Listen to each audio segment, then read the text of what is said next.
Bueno, pues nada, levamos moito tempo sin gravar.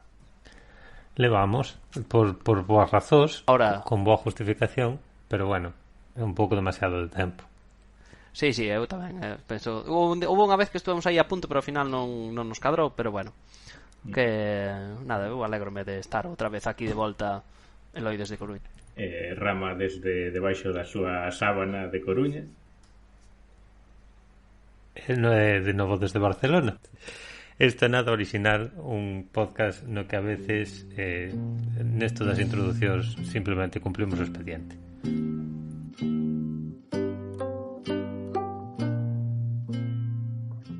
Quedáramos, se non recordo mal, en falar ou que ti escoitaras, Rama, ou ibas, creo que non lo propuxeras tú, de falar de un par de episodios que falaban do Reino Unido, do fiasco aquel que houbera das notas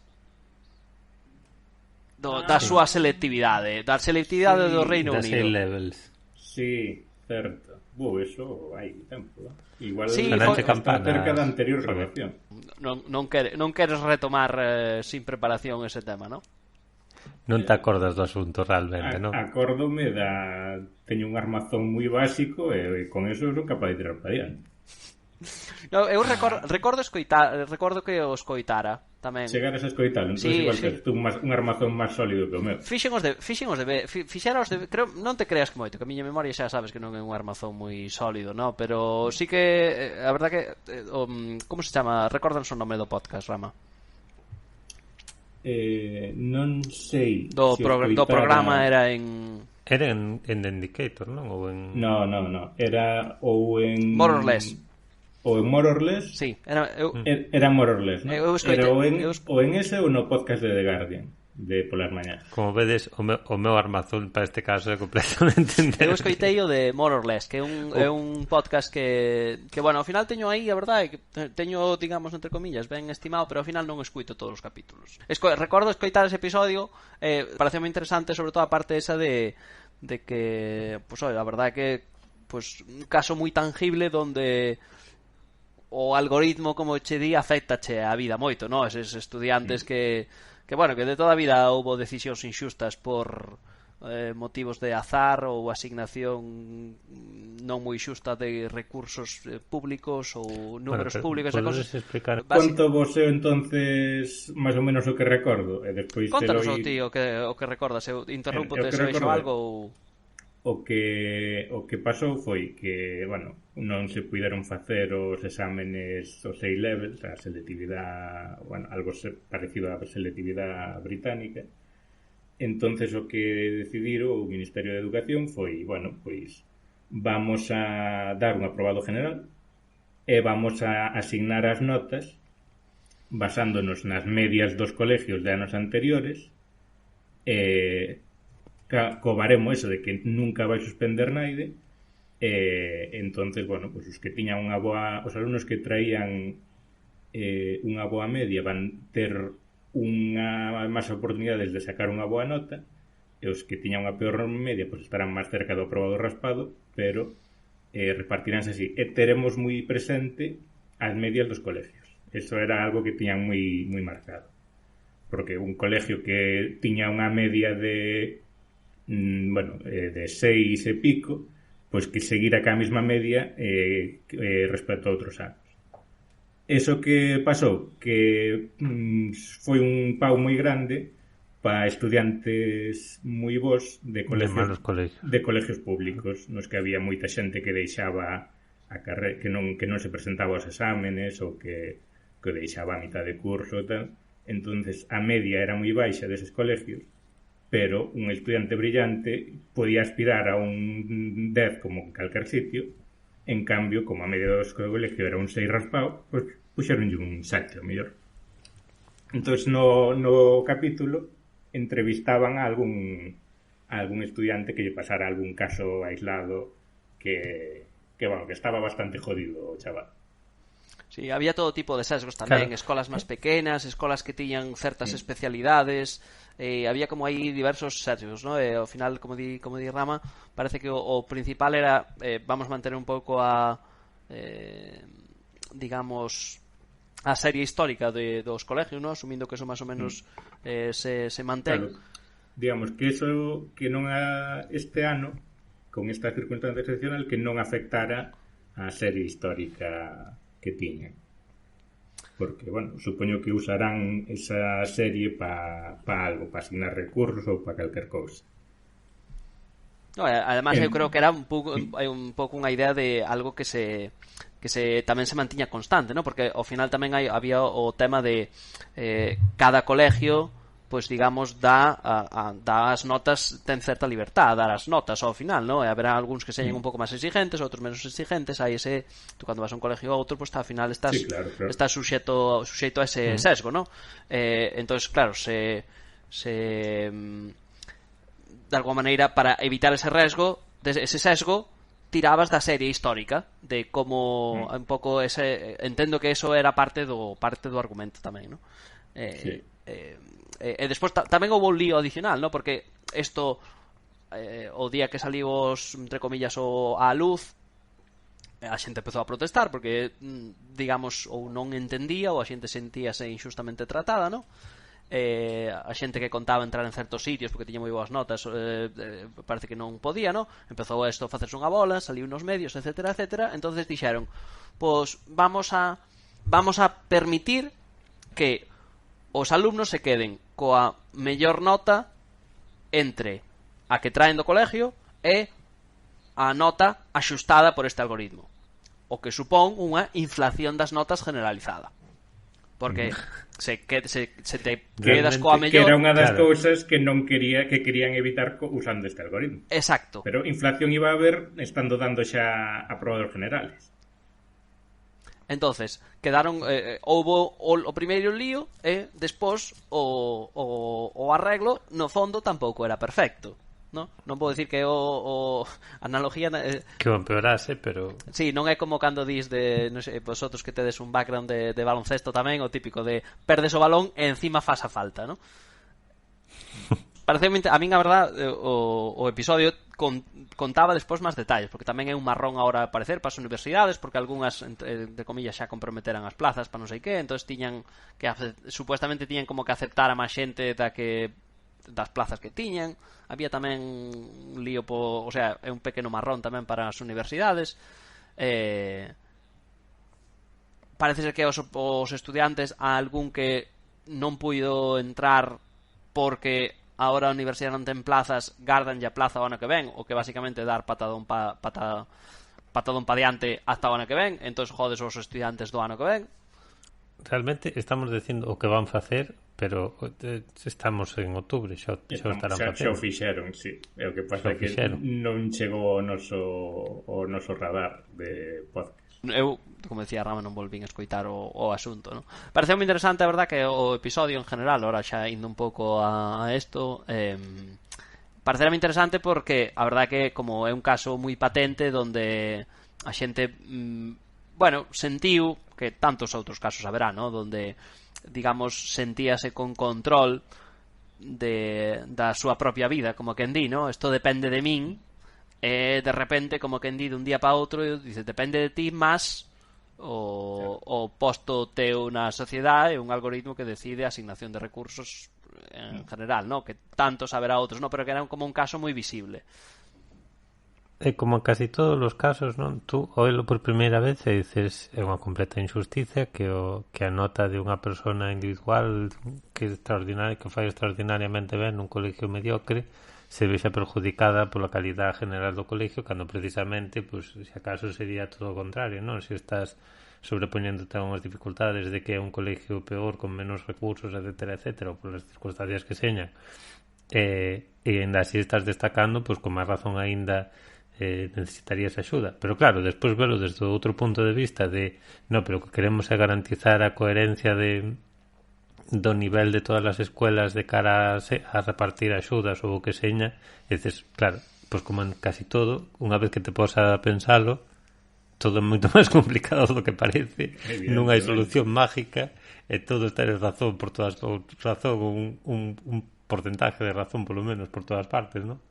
Neste caso o algoritmo tiña bastante sentido, o que pasa é que é moi fácil nun volumen así de xente encontrar casos que chamen a atención mediáticamente. Sí, además había un digamos, indo unha parte negativa do podcast en sí ou do asunto, non sei se a vosotros, ¿no? Pero a min, por ejemplo, para un oyente español que non sabe moi ben como funciona os exámenes de acceso á universidade ingleses, facíaseme un pouco lioso, a verdad. Era para a min fixoseme difícil seguir ou digamos inferir o sistema, ¿no? Tamén, por exemplo, recordo unha cousa que creo que non cheguei a entender, que era como que cada colegio facía unha estimación a principio de curso da nota que iba a sacar a xente, eso tiñase en cuenta, non me acordo para qué. Non sei se recordades, pero en general o tono de un pouco do episodio era que era difícil, ¿no? Porque ao final estaba contado, creo, para un oyente do Reino Unido, que sabía un pouco como funcionaba o asunto, ¿no? Pero bueno, sistema, claro. É suficiente como para ver o caso este patente que decimos de que, pues ao final, pues eso, que che dan pena aos rapaces eso, pero que cantas outras cousas hai así, ¿no? Claro. É que eu escoiteino en 2 programas, Eloi, non solo en More or Less. Tamén saliu no que decía antes, no podcast diario de The Guardian, que se chama Today in Focus. Ese centrábase máis en casos concretos e entrevistaba a chavales e tal. Xa, igual eu ese non nos coitei. Entón, además recordo que me chamara a atención porque, bueno, puxérame na piel do chaval, de joder, a miña clase do colegio da ESO foi a peor da historia do colegio, con moita diferencia. Un saludo a todos os focegos. Un saludo a toda a generación. En cambio, pero encima doxealos. Un saludo a todos los chilenos. Eso, un saludo a todos los focegos e a todos los chilenos. Está claro. Incluso os peores alumnos convertíronse en personas excelentes. Sentínme polo menos que fixen a miña parte dos deberes, Rama, que nos puxeras. Sí. O sea, perfectamente. Incluso tendo fresco non o faríamos mellor. No, eu tamén o creo, que non, a frescura ao final non é garantía de non é garantía de nada. Non sei se queredes ir. Eu non só apuntei na escaleta, pero sí que teño na memoria, ou estes días estou repasando algún deses deberes que fixen. Saca a lista de temas de deberes acumulados, a ver que tal. Eu teño outra tamén que esta comentou Rama, bueno, chamarlle deberes, no, pero foi un episodio de Radio Lab que a min a verdade que gustoume moito. Foi o do idioma chino, o input do idioma chino e a electrónica. Recordades o episodio no que estamos falando, no? Escoitástelo os tres. Sí. Se queredes... Eu teño a sensación de que o escoitei, pero acórdome de que había unha entrevista con un paisano que decía que era o Steve Jobs chino e non me acordo de nada máis. É posible que me quedase dormido escoitando. Conto vos eu porque reescoiteino, porque a verdade que a min gustoume moito. Reescoiteino estes días. Primeiro, Eloi, antes de que fales del vou explicar aquí simplemente por que o recomendei no grupo. Porque o problema tecnológico de escribir o idioma chino nun teclado de ordenador, pues, supuxo pues, inventar unha serie de teclados de ordenador e de móvil, unha serie de teclados pues, con movimiento, con distintas, unha interfaz un pouco compleja. A única persona que conozco occidental que use unha interfaz non a default do móvil, sino algo que se optimice a maneira de escribir, eres tú, Eloi. Entonces acordeime de ti e dixen, pois, bueno, pois no grupo. Pois si, eu gustoume, e ahora se credes tamén escribo para que non nos oia que queres dicir con eso do input non tradicional e conto un pouco a historia ese. Bueno, xa deixaremos despois o enlace nas notas do capítulo. Se credes, pero creo que a min Rama, ti se o recordas mellor, isto, eu creo que a min parece un gran capítulo, ¿no? Toca un pouco isto o tema que dixo Rama, ¿no? De como un tema que igual non, aquí en Occidente, digamos, os que utilizamos o alfabeto latino igual non pensamos moito, e é de como os chinos, con tantos miles de caracteres que teñen no seu idioma, como se as arreglan para escribir con un portátil normal, ¿no? De feito, o episodio empeza de se vas a un Starbucks en Beijing ou unha gran cidade china, a xente como está escribindo, ¿no? Ese é un pouco o inicio do capítulo. Se non te puxeches a pensar, se non tes amigos chinos, se non sabes chinos, a verdade é que seguramente a resposta pues non a saibas, ¿no? Non a teñas inmediatamente, claro. Entonces, bueno, despois van elaborando como retrotraéndose un pouco na historia a través da entrevista do Dr. Wang. Creo que, bueno, seguramente non estou pronunciando ben, ¿no? Pero é un traductor, por supuesto. O Steve Jobs chino. O Steve Jobs chino, verdad? Eso sempre, bueno, pareceme... a verdade, non era necesario decir o Steve Jobs chino, sinceramente. Bueno, teño unha traductora moi maja tamén que se chama Yang Yang tamén, hasta me acórdome de que se chama Yang Yang porque teño unha compañeira de traballo, bueno, unha compañeira de traballo da empresa na que eu traballo, no, pero bueno, que traballa en California, tamén se chama Yang Yang. E hai outra persona do meu traballo que tamén se chama Yang Yang, pero que non teño trato con ela. Entonces quedeime co nome, ¿no? Entonces falan de como, digamos, a implicación desta persona en un momento crítico para o idioma chino, porque pues ese o momento no que se empezaba a ver que os ordenadores, a computación en xeral iba a ser moi importante, para o mundo futuro, no? Eu que sei, nos anos 60, 70, por aí, sí. Digamos que non había ordenadores personales ou mellor, pero xa empezaban a ser, ou empezaba a verse que podían ser unha herramienta claramente para as empresas, para os organismos públicos, ese tipo de cousas, e quizás non só para a computación. Entonces, o tema do input é un problema, no? E ao principio nin sequera había unha maneira clara de un ordenador de uns poucos bytes de como meter simplemente todos os caracteres que non cabían directamente, ¿no? Tamén falan de problemas de incluso das impresoras, ¿no? As impresoras que había naquel momento que tampouco tiñan un sesgo pro alfabeto latino de alguma maneira, ¿no? Que non había non eran axeitadas para os caracteres chinos, ¿no? E como este home pues acabou cunha idea que, bueno, simplificando, é basicamente convertindo os caracteres chinos nos seus componentes primarios, ¿no? Facían analogía de romper as moléculas en cada un dos átomos e ao final eses átomos metelos no teclado QWERTY de toda a vida, ¿no? Este era un pouco Esto planteárano en China como si fose bueno, é que era un problema a nivel nacional, porque sí, totalmente. Sería unha forma de quedarse atrás tecnológicamente en respecto ao Occidente, pero dunha forma brutal. Claro. Si non chegan a resolver o problema do input. Eu acórdome, igual estou recordando mal o capítulo, pero como que fixeran unha especie de concurso para que a xente, para que mandaran varias propuestas e tal, e que se...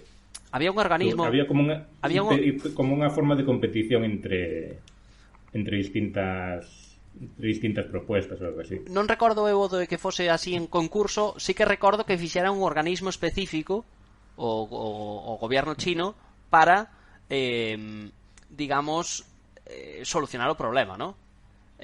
O bueno, máis que solucionar o problema, digamos, porque había defensores de totalmente, digamos, alfabetizar o chino, como quen di, ¿no? Pero, bueno, para o que non saiba, eu igual xa me contaron máis dunha vez, pero recordei reaprendinos eso neste capítulo, que ao final cada un dos caracteres ten un pouco de alma do que pretende representar, ten un pouco de dibuxo, de símbolo do que representa ese símbolo, ¿no? Entonces, claro, todo o que fora alfabetizar é perder un pouco a esencia do lenguaje, que non teñen outros lenguajes, ¿no?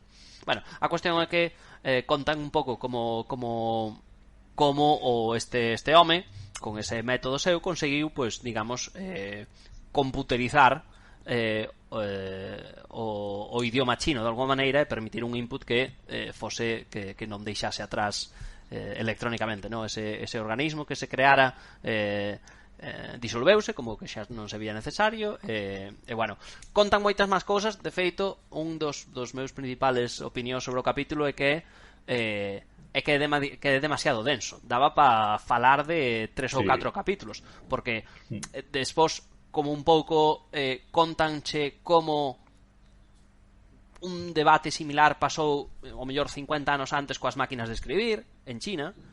Contan como falan do pinyin, que é outra, digamos, unha fonetización ou un sistema de input basado en como sona cada un dos caracteres chinos. Falan como se di, ao final os métodos de input predictivos, como é moi interesante tamén o tema de que en China, como ao final se abriu este melón moitos anos antes, pois o dito, non? Unha vez aberto o melón, pois empezouse a pensar en predicción e todas estas cosas. Vamos, trátanse moitísimos temas, pareceme super interesante o capítulo, super bo.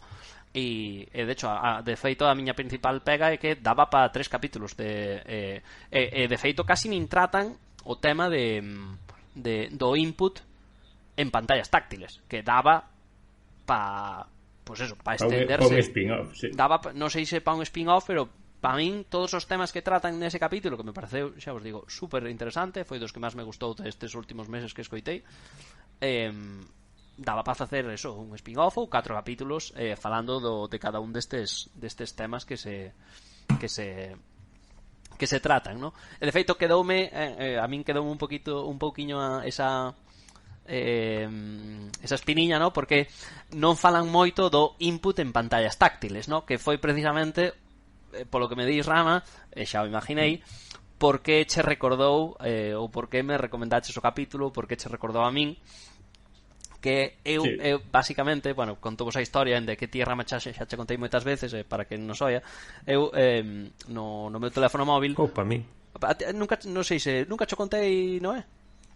Non sei de que estás falando. No, pois mira que perfecto. Pois eu no meu teléfono móvil non utilizo o teclado QWERTY. O sea, eu teño un teléfono táctil, como quen di, como todo quisqui hoxe en día, no? Ao final a maior parte da xente o que utiliza é un QWERTY, pero na pantalla táctil, no? Tamén hai xente que utiliza que non levanta o dedo. Non sei exactamente como se chama ahora, ou se está moi de moda ou non, pero basicamente que non levantas o dedo, ¿no? Simplemente con esa pequena pausa. Pero ao final sigue sendo o patrón do QWERTY. Pero sigue sendo o patrón do QWERTY, ou un patrón ou aínda que en Francia utilicen ese AZERTY ou esas cousas, é un pouco o mismo esquema de sempre, ¿no? Pues, o patrón de máquina de escribir. O patrón de máquina de escribir, de unha tecla, unha pulsación, unha letra ou símbolo. Entonces, eu utilizo outra cousa que isto, pois eso, empezou por aí polo 2011 ou 12, cando os teléfonos Android eran pequeniños e as pantallas eran de 3 pulgadas e media. Eu naquele momento atopaba moitas dificultades, tiña un teléfono de 3 pulgadas e media, acórdame, e eu fallaba moito porque había moito espacio, había moi pouco espacio para cada letra. Entonces, ou tes os dedos gordos. Ou teño os dedos gordos. Pero a realidad é que eu acababa tendo problemas. Entón, houve un par de semanas ou algo así que estuve probando distintas cousas, xa ni me acordas outras cousas que probei, e acabei con un teclado que se chama Message Is, non ten un nombre moi con moito punch. Basicamente o enfoque general do teclado é unha cuadrícula o principal é unha cuadrícula de 3x3 no que hai, digamos, zonas podemos asimilar a 3x3 teclas, ¿no? E hai zonas das teclas que son teclas en sí, no sentido de que se pulsan para as letras ou caracteres máis comuns. Pero dentro de cada tecla tamén hai o modo de deslizamento, ¿vale? Entonces podes deslizar en varias direccións, ¿no? Entonces, imaginemos, ¿no? Por ejemplo, como vos digo, unha trícula de 3x3, ¿no? A cuadrícula é moi similar a un teléfono dos antiguos, ¿no? Ou entonces, o que sería, por ejemplo, a tecla 1. A tecla 1 ten unha A no medio, a que se pulsa. Vale. Sin embargo, con esa tecla se pulsa, se deslizas nesa tecla hacia baixo é unha A con tilde, se deslizas hacia baixo a dereita é unha V, se deslizas hacia a dereita é un guión, e así con todas as letras da cuadrícula. Entón, así, digamos, hai moitas combinacións e, de feito, non só caben as letras, senón que caben os símbolos de interrogación, están todos accesibles na mesma pantalla.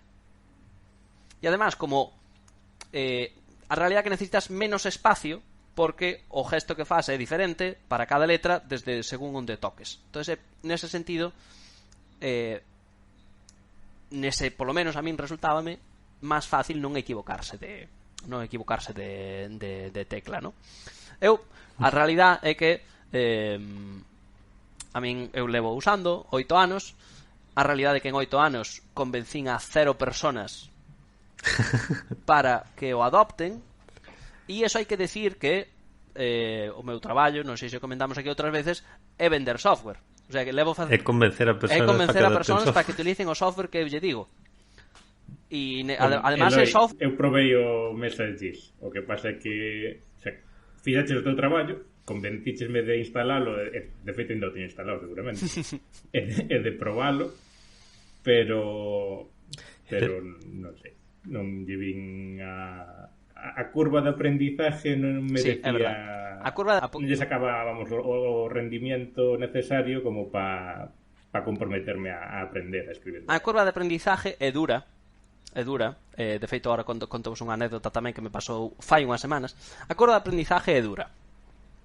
E además eu creo que a ventana boa deste teclado eu creo que xa pasou, porque como vos decía antes, eu probei, no, eran en pantallas pequenas. Eran pantallas pequenas. Os teléfonos son moito máis grandes que no 2012. Claro, é que recordemos que Eloi impulsou o uso do internet no móvil no ano 2005. Aquí é o Steve Jobs das contas. Sí.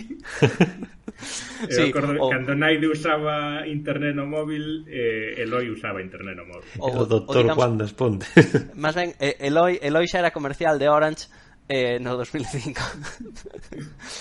Hoxe en día sigue vendendo cousas electrónicas, cousas non tangibles. Pero en vez de impoñerse o Messages, o que se impuxeron foron as pantallas grandes. Sí, é verdade, impuxeron as palabras grandes, no? Eu mismo vexo que xa non é tan, digamos, además a min unha cousa que me gustaba moito que era moi fácil escribir cunha man eras eso, imaginaos, eu en 2013 eu jactábame de que cunha mão ganáballe escribindo a calquera e con menos errores.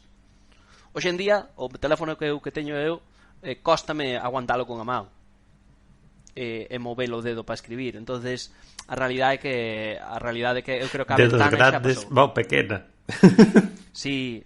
Deberías recomendarlle o Messages a Boban Marjanovic. Pois bueno, volvendo ahora, dando un pouco volta, acordeime agora dunha anécdota do que contaban no capítulo. Tamén falan bastante do teclado QWERTY, no capítulo de Radiolab. Unha cousa que eu non sabía, a verdade que as historias do teclado QWERTY xa nunca sabes se son certas ou son medio mito urbano, no? Non sei se a vosotros os pasa. Creo que teño escoitado moitas historias, e unha das que contan é que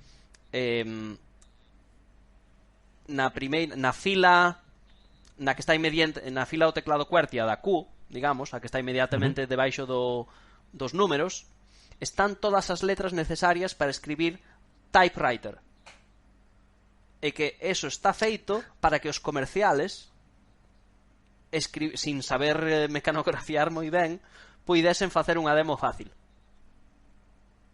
Que despois de oír tantas historias, a verdad, xa non sabe eso non sei se vosotros escoitaste, no? Pero eu teño escoitado máis dunha vez que as letras están diseñadas así para que a xente non escribise moi rápido, porque entón se atascaban as máquinas de escribir. Efectivamente, sí. Eu escoitei eso moitas veces. Teño escoitado algunha outra máis así nesa línea, que no? xouse broncano en la vida moderna xusto onte de eso mismo. De eso mismo. Eu non sei, eu xa a estas alturas xa non me creo nada, pero a verdade é que de typewriter, pois, a verdade que é verdade, ¿no? As letras dan, pero parece unha combinación de...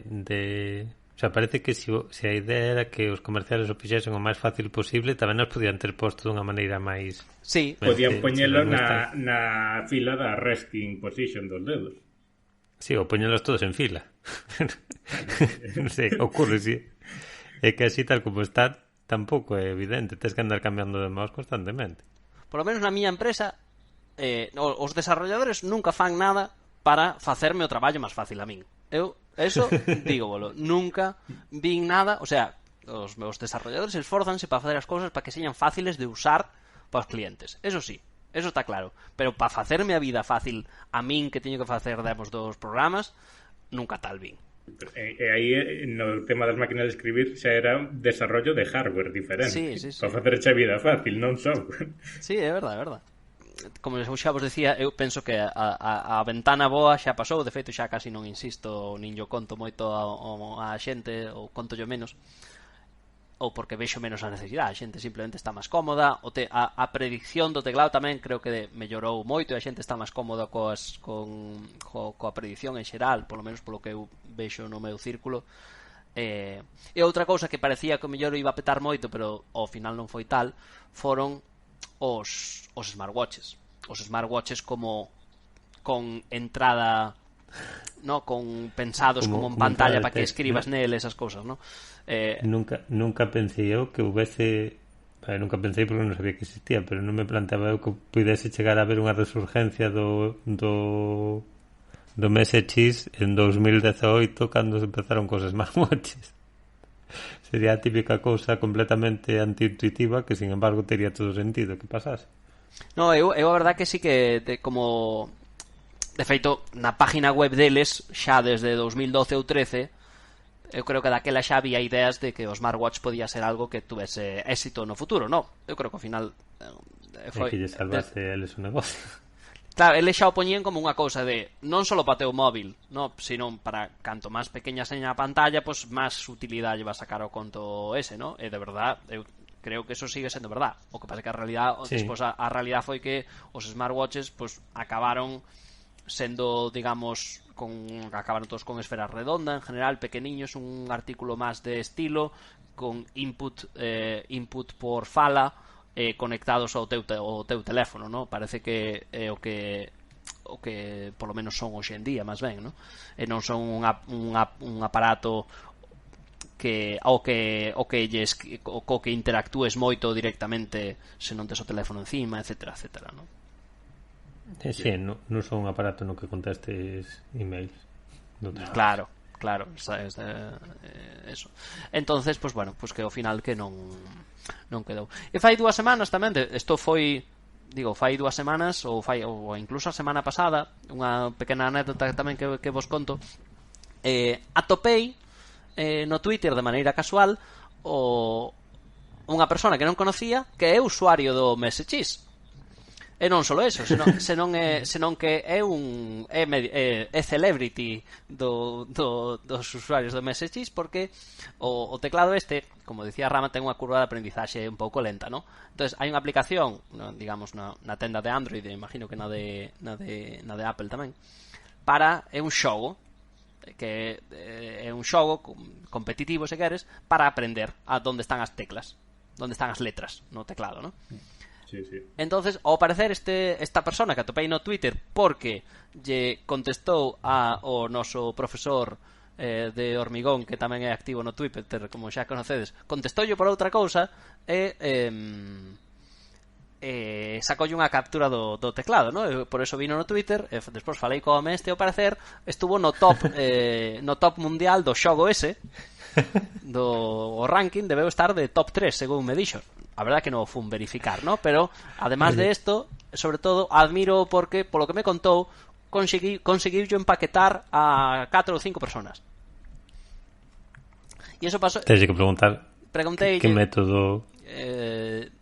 A verdad que non pregunteille que como fixera, non me explicou moito, pero dixo eso, que houbera xente que yo considera meter e outra xente que non conseguira basicamente, ¿no? E isto foi, en realidad foi un pouco de casualidade, foi a semana pasada ou fai 2 semanas ou algo así, e o episodio, pues esto Rama recomendóunolo, pues eso xa vai por aí por agosto. Como vos decía por terminar a sección esta, a mí recomendo de verdad o episodio de Radio Lab, pareceme que é dos vos, é un pouco denso, daba pa máis, pero non é, se non escoitaches, que nos estei contando, a verdad que se lle vai o tema, hai máis cousas das que comentei, e detalles, en xeral pareceme interesantes. A mí parece o meu mellor capítulo desde que se marchou Robert Rulbit. Non os oín todos como para dicir isto, pero a min a verdad que sí que foi un dos highlights os últimos que estou descoitei últimamente. A verdad que sí. Joder, pues oye, teño que escutar. Fixemos xa moito spoiler, hai que decir todo, é un capítulo que apela moito a os temas que interesan a Eloi, a min tamén me interesou bastante. Sí, a verdad. Pero Eloi eu creo que lleva moi ben ese capítulo. Sí. A verdad, aí conócesme, Rama, a verdad que sí, pero teño a sensación de que a calquera que teña mínimamente curiosidade sobre o idioma chino, que é algo super ajeno para a maioría dos mortales iba a decir, de Europa, supoño. Realmente para a maioría dos mortales non. Efectivamente. No, eso, correcto. Para a maioría dos mortales en absoluto, pero para a maioría dos mortales europeos, eso sí. Seguramente algo moi que nin sequera un pouco te posa pensar como funciona, ¿no? Eu creo que dache unha boa intro realmente a non só como se mete polo ordenador, ¿no? Sino de como funciona o idioma en sí. A verdad, sí. Dá unha intro moi rápida, e eu a verdad que creo que me vai quedar. Tamén sobre o tema ese que non explicamos aquí, pero do pinyin, un par de temas máis que creo que tamén son interesantes, ¿no? Pero bueno, eso pues para os ointes ou quen o queira escoitar está aí, a verdad. Eu desde logo vou non escoitar, porque o que me contastedes, eu creo que aproximadamente debíme de quedar dormido no minuto 15 do programa. Eu empecé o planteamiento do problema, de cal era o problema de por que non meter o chino nos teclados, hasta aí cheguei, pero despois de todo quedaches tecleando no medio dun Starbucks, e aí te quedaches dormido. Sí, efectivamente, que además o primeiro que escoitei foi o do inicio do Starbucks, que me pareceu unha cousa bastante ridícula, que gravarse ya daba un rade, non me acordo quen era o reportero, indo a un Starbucks a mirar alrededor, e despois chamar a unha reporteira en Hong Kong para que fixese o mismo. Pareceume efectista e ridículo. Puxome en principio en contra do programa, e despois vese que me dormín polo cabreo. Pásame moito. A mí eso non me puxo medo. A mí puxome en contra do programa o de el Steve Jobs, iba a decir el Steve Jobs gallego. No, o Steve Jobs chino. Que non sei se, eu seguro que no Twitter seguidelo vosotros, pero hai un usuario de Twitter que ten un fío de recopilacións de noticias de el Steve Jobs gallego, el Silicon Valley gallego. Sí, é buenísimo. Eso parece moi buenísimo, porque sempre hai... Sí, vamos, eu creo que tengo un fío, ¿no? Por aí, despois buscámoslo e poñémonos nas notas do capítulo. Eu creo que a verdade que está moi ben, e a verdade púxome, foi por pouco tempo, a mí mantívome, pero tamén me puxo de morros en contra do capítulo. É porque me parece totalmente innecesario, ¿no? Na presentación do home este, que xa fixo bastante, non fai falta que tiña méritos por si mesmo, sin ter que compararse con un comercial. Pero creo que decía él, ¿no? No decía él. No. Decían yo. Sí. Él contestaba con gracia. Él respondía con gracia e clase, se me apuras. Ou traducíronnos, o que nos traduciron parecía con gracia e con clase, na miña opinión. Con gracia e con clase foi o... Hostia, non sei nada que teña o Federer chino ou algo así. Sí. Non sei se Federer ten gracia realmente. Clase ten. No, pero ben traído. Isto non sabíamos cando gravábamos, pero sabémoslo cando editamos. Nada original está en Podgalego. podgalego.agora.gal. Bueno, temos algún máis... bueno, tiñamos pendiente unha cousa que decía que dixo Javier entonces ou ontes, que recibira un paquete que nos iba a facer un simpático juego interactivo. Isto nada, son o paquete eran libros, como ben adivinastes, e son libros que escoitei recientemente en podcast. E o xogo é si podedes adivinar que libros ou en que podcast os escoitei. Primeiro non vos vou dar ninguna pista e despois digo vos o título do libro e despois digo vos o autor e se ninguna das tres o acertades. O orden sería nada, título do libro, el nombre do autor sí. Vale, si me dices o título do libro xa sei de que vai eu. Pero que tens que adivinar en que podcast escoitei falar deste libro. Claro. Podcast escoitache. Bueno, vale. Pensei que a idea era aquí ven o plot twist. Hai un libro que non recordo exactamente en que podcast escoitei. Entón, a ver se vosotros recordades por mí. Vamos a ver. Non é o libro que saliu á venta hoxe, porque por algún motivo a mí non me vai chegar hasta noviembre. Por algún motivo que enfadará a Roman Mars, porque o home quere meterse na lista de bestsellers e non vai ser. Probablemente non vou contribuir. De cara a lista de bestsellers do New York Times tú non contes, por eso non te mandan hasta ahora. Eu era o primeiro que iba a dicir o libro de 99PI, pero xa dixeches que non é. Non, xa dixen que sí, non, porque o libro de 99PI xa o estábamos dando por suposto o meu primo meseu, porque estábamos falando de él bastante. De feito, supoño que a miña copia tamén me chegará o mismo día 11 de noviembre que a él. Os dous comprástelo xa o pre-order ou como por certo, non? Sí. Pre-order desde o 25 de agosto teño en... sodes moi fans e moi early adopters. Eu comprei esta semana, me parece. Estuve pensando en non compralo porque ao final se compras por Amazon, pues, en fin, non me gusta utilizar Amazon. Entonces, se houvese a opción de podértelo comprado de outra maneira, desde o 25 de agosto tiña a idea de compralo aproximadamente, esperei hasta ahora. Bueno, esperei, ou fono deixando hasta ahora porque no fondo da cabeza pues tiña a idea de que non me apetecía comprarlo por internet. Pero crees que non vas ter o ocasión de comprarlo sin ser por internet? Vivindo en Barcelona? Claro, en Barcelona hai librerías de libros en inglés, pero eu conozo unha, non sei se hai máis, e realmente, bueno, igual sería cuestión de ir ali e pedirlle que o encargasen eles. Supoño que en realidad podes ir a calquer librería e pedirlles que che encarguen un libro, pero non sei hasta que punto eso non é dar o mismo negocio a Amazon, pero por outra parte, non? Canta parte de vosotros o compra por apoio ou algo que vos gusta que se fai e canta parte é porque creedes que vos vai gustar o libro?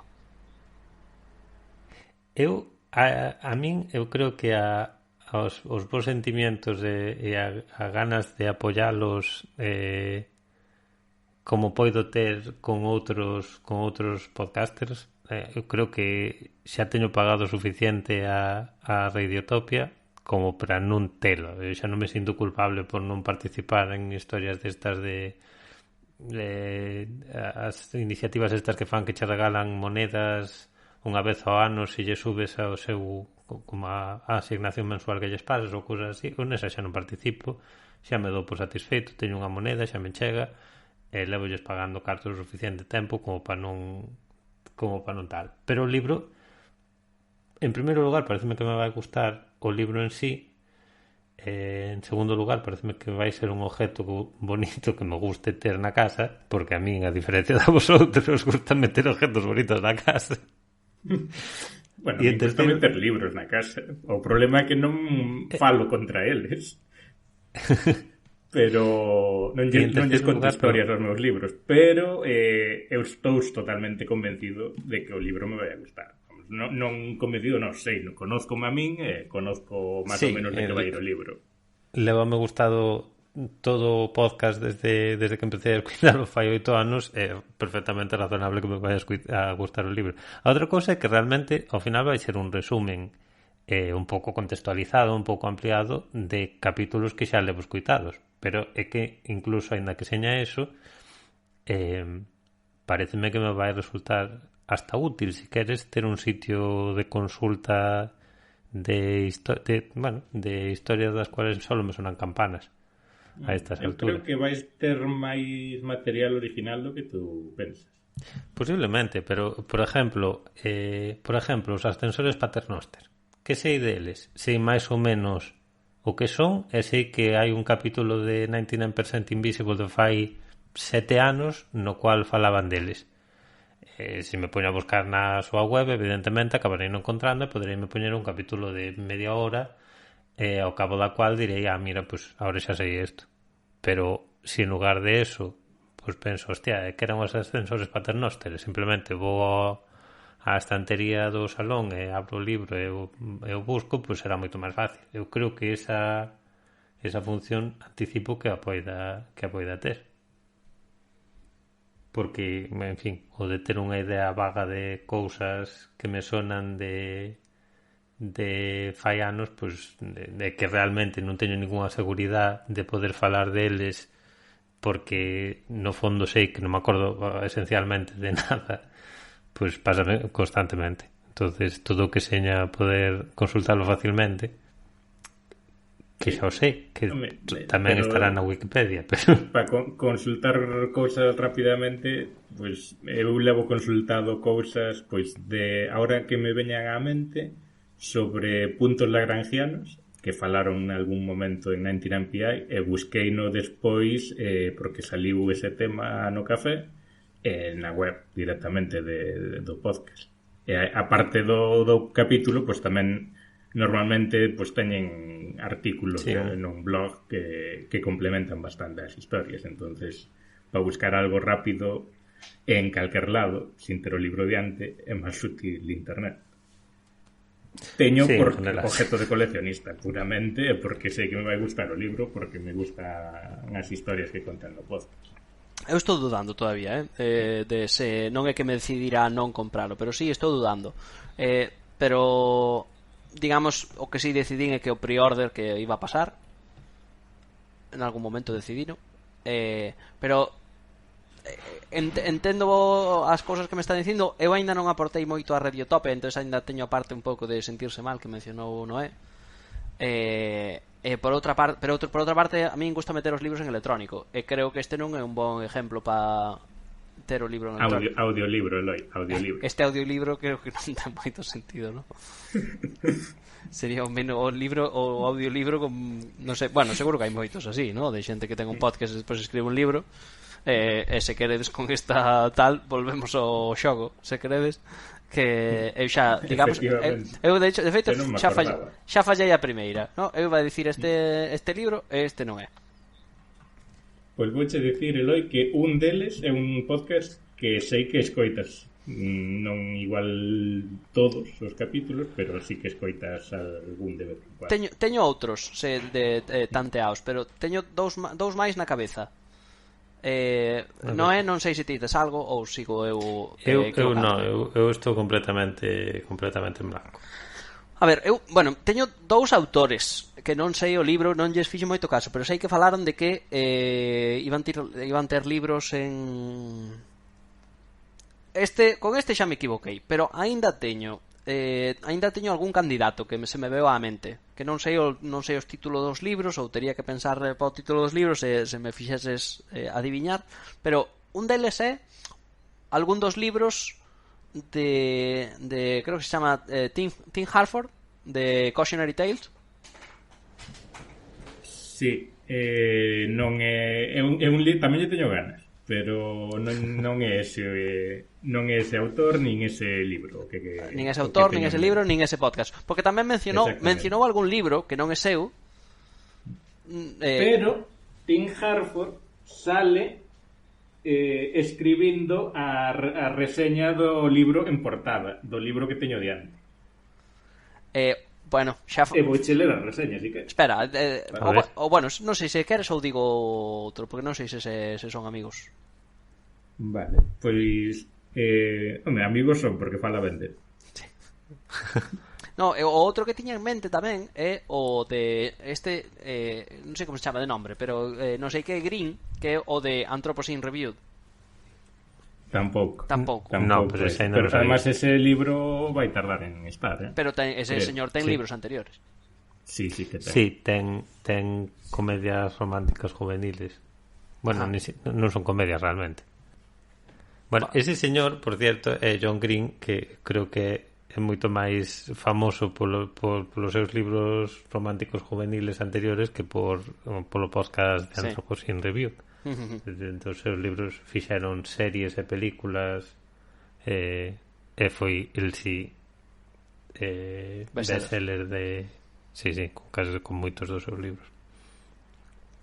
Pois eses serán os tres que... Así que... Vale, agua cos tres, casi, podese dicir, ¿no? Ainda que con un salpiquei vale. algo, non sei. Coa reseña. Sí, con a Tim Harford acertaches que, bueno, le escribiu a review deste libro. Bueno. Dice, entonces... gripping and mind-bending. You couldn't ask for a better storyteller. Claramente son amigos. Storyteller, O sea que é un... Sí. O libro chamase Money. Money, the true story of a made-up thing. E por que me sona a min eso? A mí tamén me sona. Pois porque saliu recientemente falaron de historias que veñen neste libro en un podcast da NPR. Bueno, ten unha pinta de Throughline que non pode con ela, pero... No. Ai, por favor. Pois sí que me sona, Pero realmente tampouco... É que se vos digo o nombre do autor xa vades saber que podcast, Eu considérame que fallei a rama. Por min... eu non o sei. Non o sei, pero non vale. se me ocurre... Pois Jacob Goldstein, host of the hit podcast Planet Money. Pero eu non escuto Planet Money. É que falaron del ou entrevistaron no fai pouco noutra parte ou algo así, igual a raíz do libro este. Probablemente. En Longform. Efectivamente, mira, pois sí, escoiteino aí. Aparte de tamén sacaron noticias historias deste libro en as últimas semana de agosto e a primeira de setembro sacaron historias deste libro en Planet Money en The Indicator. E despois sacaron no en Longform, sí. Claro. Pois a mí sonábame de oír a entrevista en Longform a Jacob Goldstein, pero non iba a chegar nin de coña. Sí. E despois teño outro libro que este non o vades acertar nin de coña porque é o libro que non me acordo eu de onde escutei. Así que vou poñer moi difícil. Este xa vos vou dar directamente o título do autor, que é The Moscow Rules, de Antonio e Jona Méndez. Nada. Incluso vos vou dar un pouco o argumento. Nada. Eu con isto solo, nada de nada. Jona Méndez, eu escoitei a muller, porque espera, estes son os espías. É un matrimonio. É un matrimonio de espías, de ex-traballadores da CIA. Bueno, traballadores. Sí, hombre, pero Tony Méndez non é o que fixo a operación de Argo. Sí, correcto. Son famosos como ex-espías da CIA. A muller era experta en camuflaje, ten un vídeo en... sacándose a cara diante dun presidente. Efectivamente, que foi a entrevistar a un presidente, explicarlle cales eran os métodos de camuflaje, e despois de a entrevista, sin que o presidente se dese conta de nada, pois sacouse a cara e o tipo descubriu que era unha muller. A peli de Misión Imposible é pura realidade, polo visto. Pois sí, pois esta muller saliu nun podcast hai pouco, ela, para facer promoción deste libro que fala pois un pouco das súas técnicas de camuflaje e tal, do que pode contar, do que xa podes clasificar. A miña esperanza era que non se acordase, pero non é acordase da muller porque é bastante conocida. Sí, é da historia de Tony Méndez e tal. É da historia de Argo, se queredes tamén vos podo contar ou a historia do desarrollo da película, pero non sei en que podcast o sacache, de que podcast o sacache, Javier. A min eu non che podo axudar tampouco, Rama, para nada, estou forísima. Bueno, pois podemos abrir o facendo... correo. Que alguén ten algunha duda, que escriba a nadaoriginal@gmail.com e que nos dé a súa opinión. Facendo trampas, mentras estabas falando, acabo de buscar Jonah Méndez podcast. Entonces saliu, mencionei, e vou deixar por imposible, pero mencionei porque me chamou a atención que está entrevistado no podcast de Jordan Harbinger. Non sei se será ese donde o escuitache. Non sei que podcast é ese. Vale, entonces nada. É que precisamente falando de Longform, en Longform anuncian moito un podcast que se chama O Show de Jordan Harbinger, que o venden como unha especie de programa de entrevistas similar ao que pode ser Longform, e que sempre que escuito o anuncio estou a punto de poñerme a escuitalo, pero despois nunca acabo de facelo. Entonces era mencionado porque vexo que entrevistaron a paisana esta e digo a ver se Javier o escuita e me dice si ou se non, pero bueno. Pois non, sinto que fixen o exercicio agora, busquei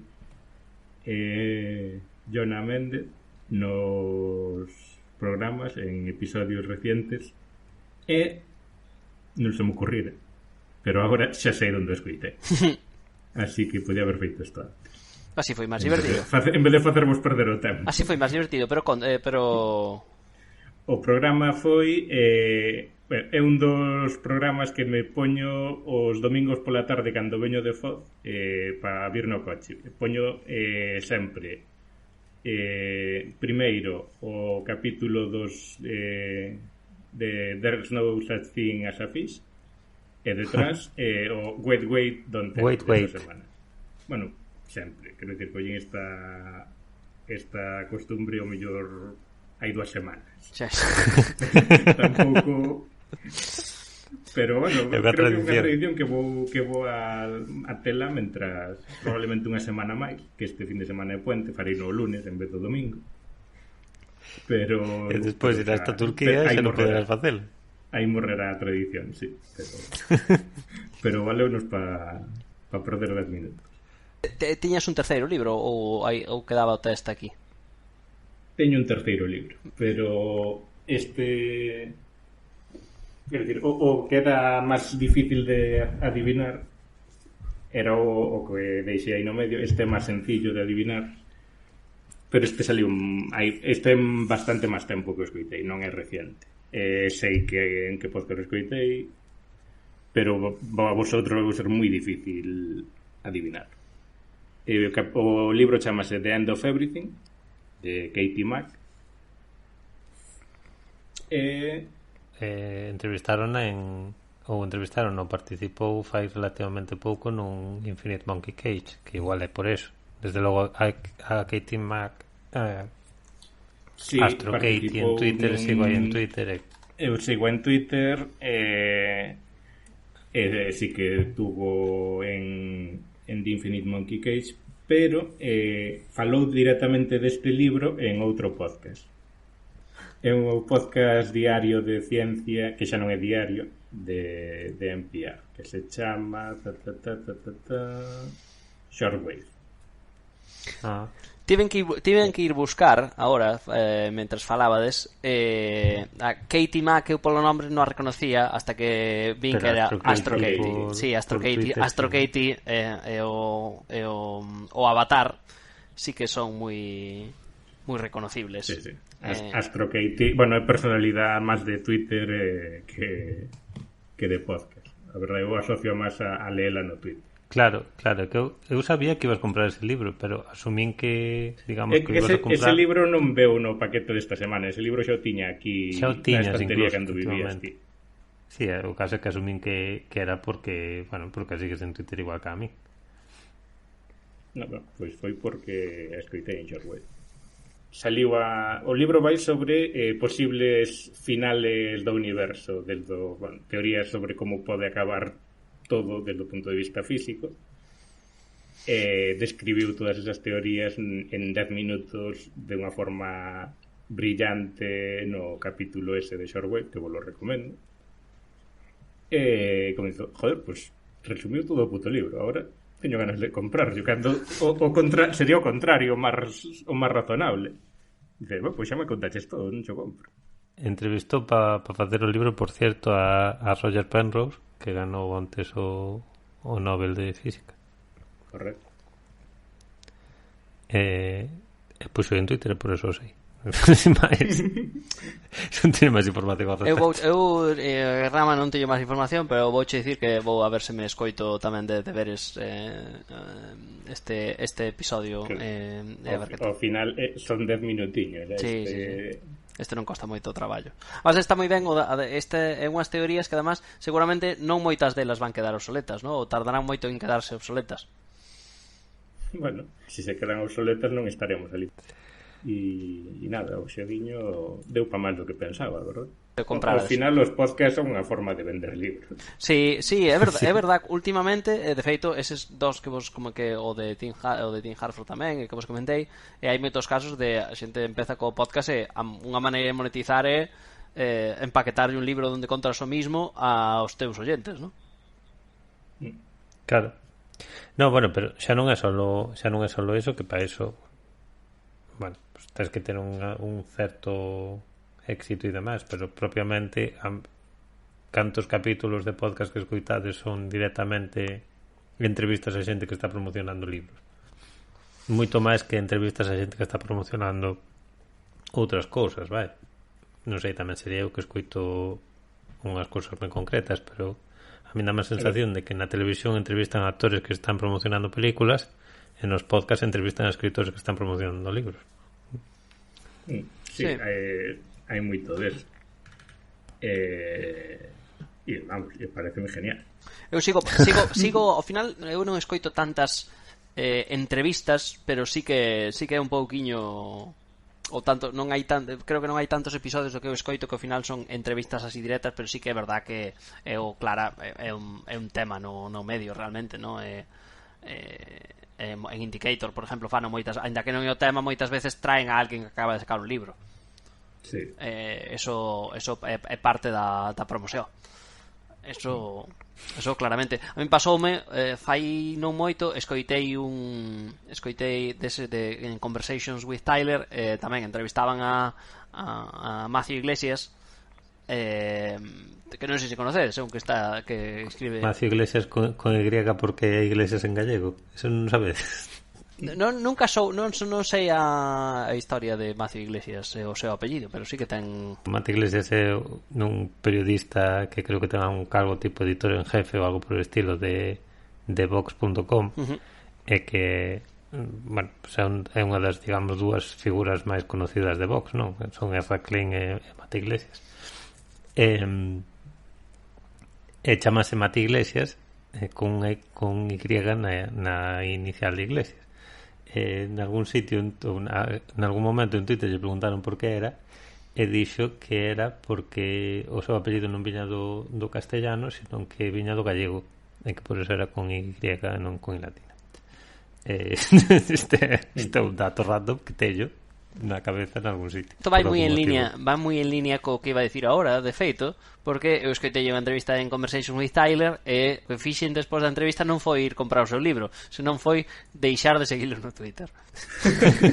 Así que fixo o efecto contrario este que estamos comentando. Isto vai en línea ou dá pé a unha cousa que vos quería comentar eu, pero a todas estas tú a Mati Iglesias, por que deixas de seguirlo en Twitter? Porque che parece que non ten idea, ou porque che parece, ou porque cal é o motivo último de que o deixes de seguir entonces? Foi un pouco non sei cando empecé a seguir nin como atopei, pero tiño, pues, de vez en cuando falaba de cousas de cousas principalmente económicas ou de política pública sobre Estados Unidos en general, tampouco non falaba de outros países, creo. falaba moito de temas de urbanismo e densificación, ese tipo de cousas, no? Dos nimbis e dos jimbis, esas historias, no? A realidad que a entrevista fíxome perderlle un pouco o non sei se respeto, pero a opinión positiva que tiña sobre as súas opinións formadas, digamos. O sea, o que antes trataba como opinións formadas, ahora trato máis como cuñadeo, se queredes, non? Non sei, non hai unha línea, non hai unha delgada línea roxa de onde as opinións formadas pasan a ser cuñadeo, non? Sobre todo en economía e política pública, seguramente. Pero claramente pasou ao outro lado despois da entrevista. Claro, ao final é un medio moito máis comprometido unha hora de audio que 280 caracteres. Exacto. O sea, tampouco non quero vir aquí a dicir que Mato Iglesias no tienes ni puta idea, tenía que estar yo ahí escribiendo, aunque lo pienses, ¿sabe? Pero no lo diré aunque lo pienses. Pero no, digamos, eso sería caer na trampa do medio falado en lugar de tal. Si non escribirías, non o comentes. Os meus oyentes se queren saber o que realmente penso, podenme seguir ao Twitter a ver se ali rajo máis. No, é broma. Pero, o sea, non foi en plan nada de non tiene ni puta idea, pero foi dicir, hasta aquí chegamos, Macio Iglesias. Isto que me contas agora tamén, igual se non caera antes, igual caía agora. A min foi unha cousa que coa que me quedei, digamos, que me chamou a atención. É unha desas casos nos cuales unha persona te parece que sabe moito, que é moi profesional e que é moi tal, hasta que che toca de cerca, entonces dices, pues se ten esta idea de todo, entonces igual o problema é que non sei eu, é que me está vendendo unha moto e non tanto que el seiba moito. Dicho lo cual, capaz que eu tampouco de que non haya griegas en gallego últimamente, tampouco quere decir que se a súa familia non puidase ter o apellido con Y igual que hai Candois ou que sei eu, que ao final serán apellidos franceses por outra parte. En fin, en todo caso, eso a mí o que me daba pé a falar era de Rukmini Callimachi, que vos pasei un pouco un par de titulares da polémica da última semana. Realmente non sei se a seguistes vosotros, pero tamén é un caso similar de unha persona a cual tiña moi alta estima, incluso creo que recomendei aquí no podcast as entrevistas de Longform, as dúas primeiras entrevistas que lle fixeron en Longform a Rukmini Callimachi, nos cuales máis que contar a súa historia profesional ou tal, contaba a súa vida como emigrante, etcétera, vivindo primeiro en Suiza, despois emigrando a Estados Unidos. Eu, en fin, personalmente non teño mala opinión dela, non a conozo de nada, evidentemente, pero últimamente, a última semana, pois o goberno de Canadá, Rukmini Callimachi tuvo un podcast de moitísimo éxito o ano pasado que se chamaba Caliphate, no cual non é que se basase exclusivamente na historia de un supuesto miembro do ISIS de Canadá, pero digamos que era a historia que utilizaba como pé para contar a raíz dela unha historia moito máis grande da formación de ISIS e da situación naquel momento de ISIS e demais.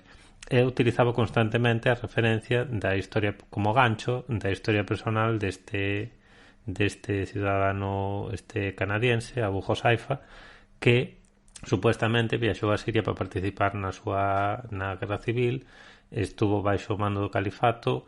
Había a estas alturas do podcast xa me sonan campanas, pero creo que incluso se mencionaban que asesinara a xente e demais, e sin embargo estaba libre vivindo en Canadá e sin ningún tipo de problema legal. E agora a Policía Montada de Canadá o que fixo en lugar de detelo por terrorista do ISIS foi detelo por mentiroso, por vender, por estafador, digamos, porque dicen que a súa historia de todas as tropelías que supuestamente cometeu no ISIS, pois que son inventadas. E a raíz de eso, que desde logo non teño nin idea de si eso é de quen ten a razón no asunto, pois saliu xente falando de máis casos nos cuales a investigación de Rukmini Callimachi, con todo o prestigio que ten ser non sei cantas veces portada do Times, etcétera, pois que deixaba bastante que desear e que lle colaron bastantes motos de creerse ou dar por boas declaracións de xente que tiñan claramente incentivos para contarlle mentira e que despois se demostrou que non eran certas en absoluto.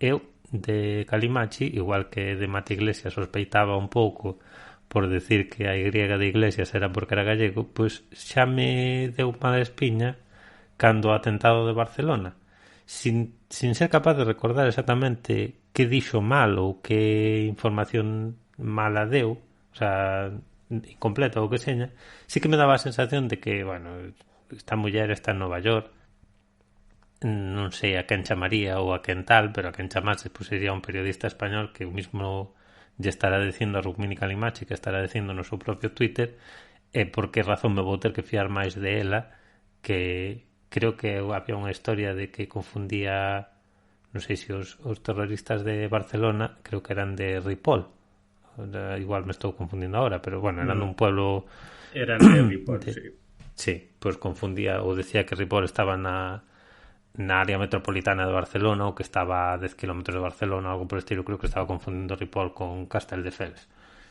En fin, é un dato evidentemente pouco importante, evidentemente foi algo que dixo en Twitter e que igual despois cando tuvo que escribir a noticia no Times tuvo tempo de corregilo, pero aí é cando dices, igual non debería fiarme tanto do que diga esta muller e mirar noutras partes de periodistas máis cercanos ou que sei. Bueno, ahora sin saber exactamente en que queda toda a historia da Policía Montada e sin saber si a xente que saliu dicindo que ya colaban cada 2x3 realmente me está colando a min ou non, pues bueno, hai aí esa dúda, esa precaución. O Times dixo que iba refacer a investigación periodística ou revisar a investigación periodística que deu lugar a Caliphate a raíz dos novos desarrollos do caso, así que parece que ela saliu con unha declaración formal a los medios, o sea que parece que é unha cosa que lle está dando problemas no traballo que están tomando en serio, en consideración. Non é... Sí, eu que escoitei, bueno, non me informei máis que o que puxetes tú por aí no grupo de WhatsApp, pero o que decía Rukmini era que non era o centro da súa historia o caso do cidadano canadiense, aínda que despois de ver 2 anos que o escoitei na miña mente sí que o é. Así que o que queda realmente son as anécdotas que usaba do relato con ese tipo como fío para expoñer todo o sistema organizativo de ISIS e tal, que redescribía no podcast, pero do que te recordas eran da historia do paisano. Ao final por eso fan, ¿no? Ao final estas trucos narrativos ou estas estrategias ou estructuras narrativas pues están moi claras, están moi utilizadas, están moi definidas. Ela poderá decir efectivamente, con razón, que ao caso do canadiense pois o utiliza solo para dar unha muleta personal, o que senón sería un montón de números e de feitos históricos que non chamarían a naide. É igual que fai ela, fano todos os podcasts e todos os escritores de reportajes, e non é particularmente raro, pero claro, ao final do que te acordas é de eso, e por eso o fan, porque é o que te atrae, é o gancho que tenen e é do que te vas a acordar. Pues entonces, que seña precisamente ese o sitio onde encontraron o problema.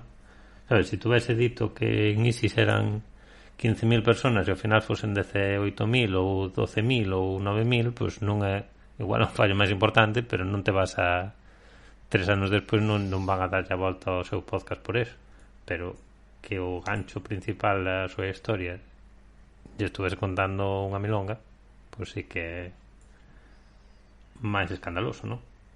Sí.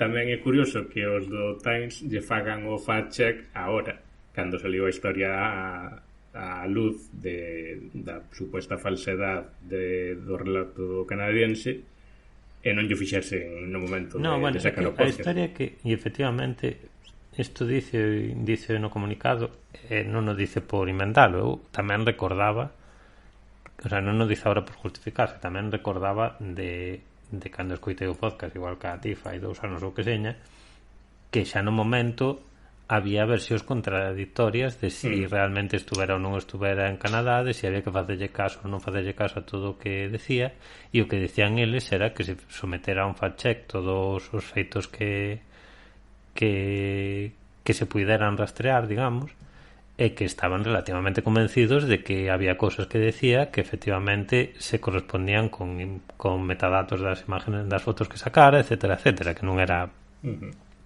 O sea, que non é que crees en todo a cegas. Precisamente tamén unha parte do que me chamou a atención é que o paisano que empeza a criticar no fío de Twitter que vos pasei, tamén dá a sensación de que a muller pues, se creou todo o que dixo, e eu recordo de estar escuitando o podcast e de escuitar pois eso, que decían que facían comprobacións, que non se fiaban del de todo, etcétera, etcétera. Si, eu recordo, eu entereime do asunto por ti, non é? Que mandaches o enlace, e non investiguei tampouco moito máis, non? E de feito, se non trouxeras ti aquí o tema, verdad? Tamén quería preguntarvos de cuánto invalidaba isto, digamos digamos a opinión que tiñades sobre Caliphate. Eu teño a sensación, eu escoitei no ano pasado, hai menos que vosotros, e de feito, se non recordo mal, falamos disto creo que no episodio que estamos a punto de editar, que é o que estou eu con pendiente de editar, que é o que gravamos en decembre de 2019.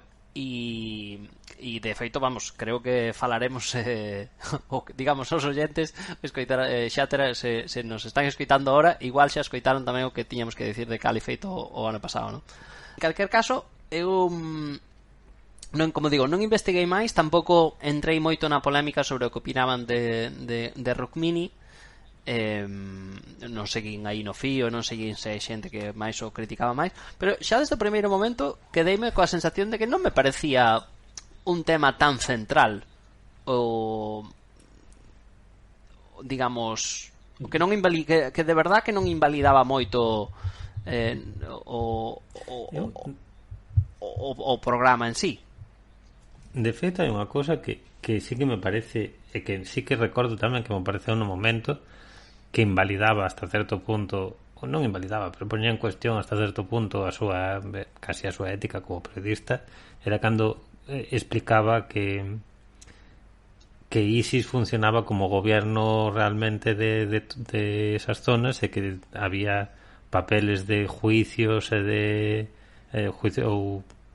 xuicios administrativos, etcétera, etcétera, e que os colleran e que os levaran, e que os estaban estudiando eles pola súa conta, sin avisar a naide. A mí eso pareceume realmente o máis grave do podcast no momento. Sigo sin entender como poden decirlo tan felizmente. Sí, no, pues eso tamén Miquel Allestarán, que é un periodista, é un freelance, bueno, non sei se é freelance ou se traballa para a Vanguardia, pero bueno, é español e traballa en Oriente Medio, e ten un libro sobre ISIS, sobre as ruínas de ISIS, no que tamén fixo eso, entrar supuestamente, cando liberaron os rusos ou os americanos ou os sirios ou os turcos ou quen fose, o que lles interesaba aos gobiernos dos seus países, os militares o colleron e xa o levaron, e o resto era palla burocrática e administrativa que podía ser interesante desde un punto de vista periodístico, pero que un paisano lle roubara 2 galiñas a outro e meteran unha multa por eso, pois basicamente a CIA importáballe pouquinho. Si, a CIA importaralles pouquiño, pero o paisano que lle roubaron as galiñas agora non ten ningún registro escrito de que o paisano lle roubou as galiñas, porque unha periodista do New York Times decidiu que lle apetecía non sei, contar esas historias. Unha vez que ese registro está nun estado que se foi ao garete nunha guerra, obviamente é o menor dos teus problemas non ter o registro. Supoño que sí. Supoño que sí, ao final non, igual non é grave o tal, pero a min chamoume a atención naquel momento e dame a sensación de que ao principio a historia do canadiense era un pouco o gancho inicial e que pouco a pouco iba rotando hacia outras cousas, o podcast o Caliphate, e que as outras cousas eran a raíz da documentación que se trouxeran de ali, así dunha maneira un tanto ilegal, a unha ciudad recientemente liberada e colleron todo o que había por ali tirado, basicamente. Sí, unha cousa dixemos que non investiguei, pero unha cousa que si fixen foi reescoitei o último episodio de Caliphate estes días. Escoitei a intro que dura como 5 minutos e tal e cual, a intro, quero dicir, o piloto ou non sei, o episodio 0. Despois escoitei o último capítulo que se chama como One Year Later. O último capítulo sí que é verdad que é moi centrado nesta persona Abu Josefa, ou como se diga, moita parte de entrevista, ¿no? Pero sí me deu como para recordar precisamente esta parte do espolio dos documentos que, de feito, se non recordo mal, menciona que unha vez despois de analizados entregaron ás autoridades canadienses, se non me equivoco. Eu a verdad que a min escápaseme un pouco cal é a ética do periodista de guerra, sinceramente, a verdad, non é un tema que nin sei nada, nin a verdad que me puxen a pensar moito, pero bueno, digamos, non sei, a verdad que non sei que opinar sobre o expolio que está que supoño que se pode chamar expolio de alguma maneira, ¿no? Isto que está facendo, pero sí que creo que ten valor periodístico, a verdad, non sei se está mellor ou peor. Non sei, eu coller algo, un papel que está tirado no medio dunhas ruínas e que se non o colles tú, pues, o colle calquer outro periodista, e se non o leva o vento ou lle chove por encima ou tal, pues non me parece un espolio realmente. Non é algo, non é como entrar nun edificio gubernamental funcional e ir ao registro e arramplar con todo. Non quería decir expolio con mala fe ou con desprecio, ¿no? Pretendía ser, foi a palabra que máis descriptiva que traslado. Sí, non sei, traslado, non sei ilícito ou alegal ou o que fora, non sei que, eu a verdade que non sei mudanza documental. Non sei que opinar, pero non sei se me parece cambio de servidor. Non sei se me parece mal como a ti, ¿no? Que estás irónicamente ou sarcásticamente tratando, ou que non me parece mal como di Rama, a verdad, pero sí que, digamos, ao final o que conta que sacaron deses documentos ou polo que recordo de esas cousas como funcionaba ISIS, pues a verdad, e outras comunicacións e outras fuentes que ten, a mí non me parece que vamos, estaré interesado por se refán algo ou por se sacan algún episodio de Some Year Later ou algo así explicando o que pasa, pero tamén recordo que falaban moito con dudas, ¿no? Decir, mira, estamos entrevistando isto, pero temos moitas dudas, o que estaba descomentando, ¿no? De se esta persona estuvo, non estuvo. Vamos, teño a sensación de que sí que utilizan moito como gancho, pero que non, vamos, a miña opinión moito sobre Caliphate non me cambiou moito. Sobre se ya poden colar máis ou menos a Rock Mini, pues, home, eso, pues igual sí, pero a verdad que tampouco a tiña tampouco como tan referencia, ¿no? Pero entendo o que dis, entendo, igual solidarízome máis ou estou máis cerca de ti se co caso de Castelldefels e Ripoll, ese tipo de detalles sí que estou contigo que sí que Bueno, supoño que non está de máis, non? Sempre dar un puntiño de escepticismo, de non quererse todo a cegas, non é? Eu penso que está ben. Sí, pero ao final é que a historia é que un acaba caendo sempre nas son problemas que ten todo o mundo. Por unha parte esa cousa do prestigio do nombre, de decir, se o dice o New York Times, que ao final é unha cousa que incluso foi trending topic antes, el New York Times, non me acordo que pone a España como ejemplo de non sei que ou de non sei que outra cousa, e ao final era un montón de xente dicindo, bueno, el New York Times escribe o John Carlin, que todo o mundo conoce, vaya, que non é, e ao final é iso. El Financial Times dice que tal, e o Financial Times pues será o corresponsal do Financial en España, que será pues que enseña unha persona coas súas propias opinións e ademais que ao mellor hasta pues, se non é Rafael Binder, se ao final sabes quen son, que tampouco entonces hai unha desas cousas de decir, bueno, non vou a poñerme é unha cousa que recordo do momento do atentado, de decir, bueno, paso completamente dos medios españoles porque xa sei por que lo van tirar, ou paso completamente de meterme no hashtag do atentado de Twitter sin máis, porque sabe Dios que me podo encontrar aquí dentro. Voume directamente ao timeline de Rukmini Callimachi, que me conte ele. O que me conta Rukmini Callimachi é que Ripoll está na playa ao lado de Barcelona e que Messi vive ali. Entonces dices tú, bueno, pues entonces salgo de Twitter. Xa me enterarei mañá cando teñan as cousas un pouco claras, que sales de un sitio para meterte, ou sales evitas un problema, pero a base de meterte noutros, é como das notas de Inglaterra. Ao final por decir, irte a un medio internacional para unha noticia que a ti che colle en algo local, pois non é a máis, vamos, non parece o máis acertado para buscar parece un pouco que veracidade, vaya, para buscar si, non veracidade, si para buscar atención ao detalle e tal. Sí que está ben para o que dices tú de sei o que me van contar por aquí. Sí, escapar non sei se objetividade, porque ao final tampouco é que teñan objetivos, que son pillalles lonxe.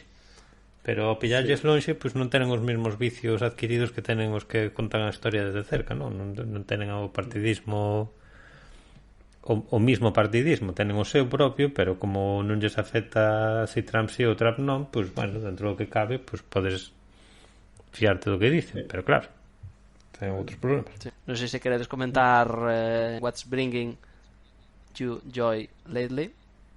Hai que empezar a chamarlles what's making us happy, que é o que nos pide o corpo, sí. De deixar asumir que eu nunca usei o término oficial. Oficial, sí. Sempre me fun o original. Pois sí, non sei se queredes comentar. Non é, tú na lista non tes nada, non sei se te queres comentar algunha cousa.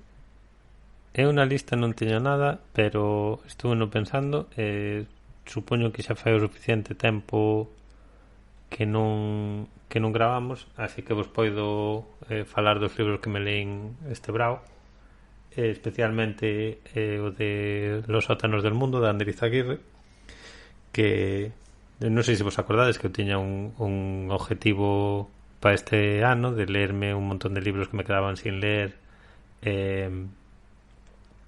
de outros anos e de fai tempo, sí. En vez de eso lees libros novos e non comprar máis libros hasta que non me acabaste de ler estes, Javier. Pero caín como encanto me colleron no traballo e dixen, pues agora vou ter cartos, pues mira, voume gastar uns cuantos en comprar algún libro. Entonces, cando fun a Galicia, pasei pola Trama, que é a miña librería favorita desde fai 20 anos, e que asumo que estuveron pasando mal, porque estarían pechados e demais, e dixen, voulles facer gasto. Entón comprei-me ali 5 libros, un dos cuales foi Los sótanos del mundo, de Ander Izaguirre, que é un periodista que, a falta de saber si se apellida, si sabe por qué, o sea, si sabe que en gallego hai griegas ou non, teñolle fe, teñolle simpático, resultame simpático, e aparte de eso ten a particularidade de que tampouco é que se meta non fai periodismo de datos, nin periodismo partidista, nin hai ninguna razón pola cual se lle poida acabar cancelando a este home. É un señor que viaxa e que conta os seus viaxes e que ten moita gracia falando ou moita gracia escribindo, e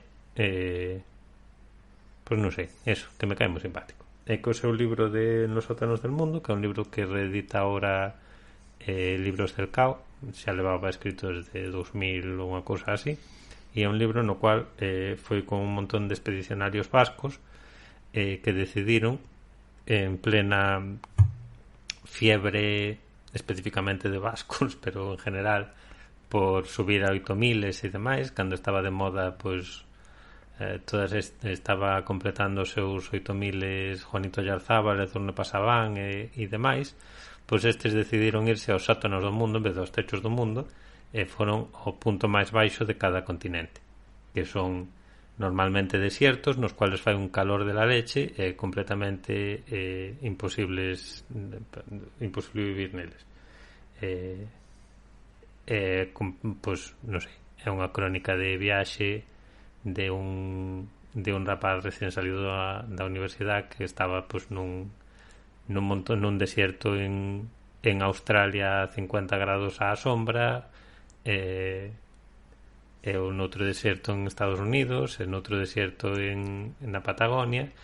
En general, pois non contan nada que seña moi revelador, ni moi importante, ni moi, en fin, que non che cambia a vida, pero é un libro moi agradable e que me gustou moito ler. Pero pregunta, non é, dixeches os sitios máis baixos de cada continente en término de presión, pero non en término cima, non un furado na terra, que non sei a cantos miles de metros. Non baixou a unha mina, nin se foi ao foso das Marianas, senón valles moi baixos. Vale. Non se foi a península de Kola o taladro máis profundo feito polo home. Eso, aí está.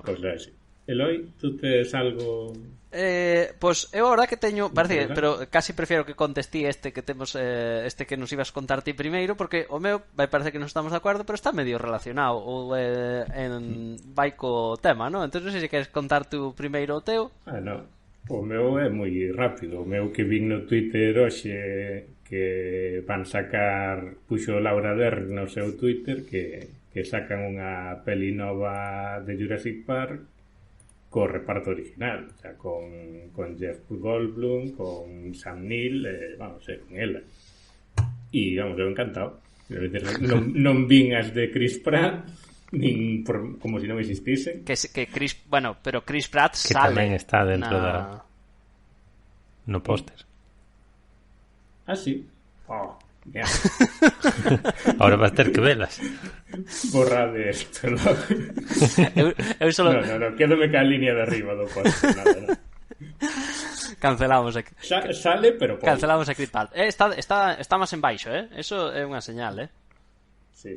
A ver, eu entereime por Laura Dern. Eu das novas solo vin a primeira. É a primeira vez que me entero dunha peli porque a prota mo conta directamente. Pois, eu solo vi. Sí, a verdade é que é moi raro ver no timeline de Laura Dern un @Ramafoz get ready for.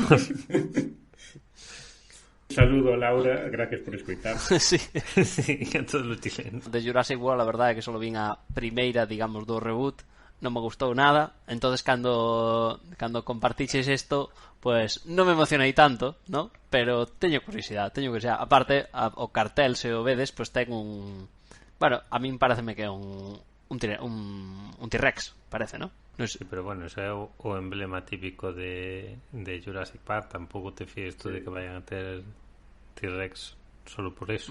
No. É o sello do parque, sí. Claro. Bueno, de todas formas, para min Jurassic Park solo había unha e agora o mellor hai dúas.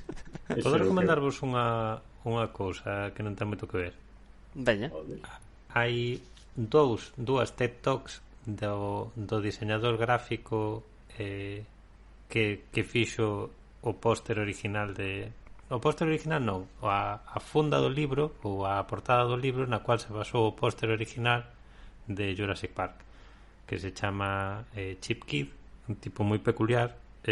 Gustaron moito as dúas charlas. Fala levemente de como se lle ocurriu a historia da portada de Jurassic Park, de moitas outras portadas, de tal. En fin, sin máis. Moi ben. Bueno, eu que iba a traer tamén está... Vai parecer que estamos a que o temos todo falado de antes, pero digo de... O problema que ten este podcast, que parece que está demasiado preparado. Igual é que non estamos... Bueno, pero parece que por exemplo, queremos traer os mismos temas todos. Eso, bueno, igual o que fala mal é de nosotros, non da preparación do podcast. Pero o que iba a traer é que unha das cousas que a mí me estuveron entretendo últimamente é un novo podcast que levo escoitando, pois a verdad que deberían empezar por aí por junio ou algo así, que se chama Terrible Lizards e vai de dinosaurios. Presenta, polo que teño entendido, ao final é un doutor en paleontoloxía ou en zooloxía ou algo así, David Hahn, e Easy Lawrence debe ter máis pinta da comediante da parella. E nada, levo descoitado algo así como 6 ou 7 capítulos, a verdad. Retrotraeronme moito a infancia, ¿no? Desa un pouco esa fascinación dos nenos ou polo menos eu túvena. Non sei se vosotros un pouco por polos dinosaurios, en general por esa, digamos, parte da zoología, verdad? O home fala do proceso un pouco de descubrimento dos animales en sí, de primeira man e con información moi boa, e a verdad que eu estou bastante entretido. Enseña e entretiene, como se suele decir, pareceme a mí. Pero claro, ten que non sei se vosotros, pero supoño que ten que haber esa, ou polo menos esa nostalgia da fascinación cos dinosaurios ou algo así, senón, pois non é o podcast para ti, claramente. Sí, nada. Eu teño apuntado xa eso. O sea, apunteino en colorinchos na... Empezaron agora a segunda temporada, pero ainda vou máis tarde. Sí. No, pues apúntomo porque sí que tuve unha fascinación esa. Ademais, acórdome dun chaval que fora a que apostamos, dicindo, pues, un neno que tería 8 ou 9 anos, os mismos que tería eu daquela época, pues dicindo, pues poñedesme unha imagen dun dinosaurio e eu sei vos decir que especie é. E a mí me parecía unha cousa máis sencilla do mundo. Sabíaos todos, sabía incluso o que fallou ali el en directo na tele, polos nervios, supoño. E ao final de ganar o programa. Era unha cousa o máis, vamos, totalmente trivial. E nada, eu moi indignado estaba. A tua primeira polo éxito do... A tua primeira indignación na tele, da tele, ¿no? Que che provocou? Pois nada, para quen teña esa nostalgia ou recorde esa fascinación ou este interesado en general sobre como un pouco funcionan as cousas, a mí a verdad que pareceme... E de casualidade nos escoita o neno que tiña a nosa mesma edad que participou no que apostamos. Eso sí que sería curioso. Pero nada, para ese tipo de intereses eu creo que ese pode ser un podcast para ti. E chámase Terrible Lizards. Que realmente, en palabras deles mismos, pues, bueno, non critican o seu propio nombre do seu propio podcast, pero xa falaron... Dinosaurio significa Terrible Lizard en latín. Pero eles mismos teñen falado que non son lizards. Entonces ese tipo de cousas, el, como podedes imaginar, el, digamos, corrige moito esas equivocacións populares que hai sobre certos temas, ¿no? Entonces, pero bueno, é un nome fácil de recordar, desde logo.